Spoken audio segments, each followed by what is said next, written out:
పాపము రహస్యంగా చేద్దామని చాలామంది చాలా జాదా హుషారి మౌత్కి నిషాని, అంటే ఎవ్వరు చూస్తలేరు, చేసేద్దాం. అన్నిటికీ దేవుడే పరిష్కారం.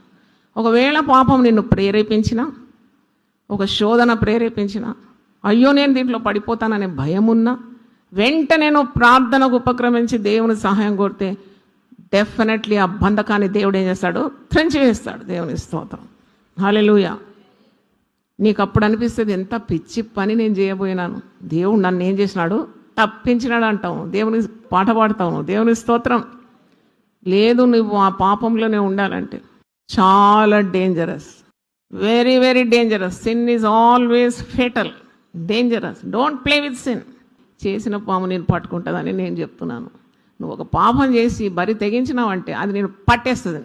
అందుకే నీ కన్నులు పాపం వైపు కాదు, ఎక్కడ ఉండాలా? పైకి చూడాలి. ప్రార్థన ఎక్కువ ఉండాలి.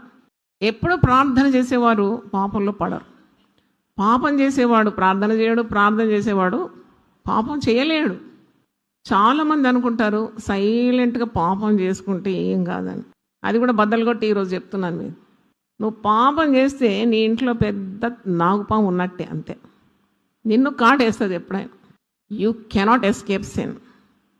దేవుడు అన్ని ఆశీర్వాదాలు ఇచ్చినప్పుడు దేవుని స్తుతిస్తూ బ్రతకాలి. దేవుని వైపు చూస్తూ ఉంటే నువ్వు పాపం చేస్తావా?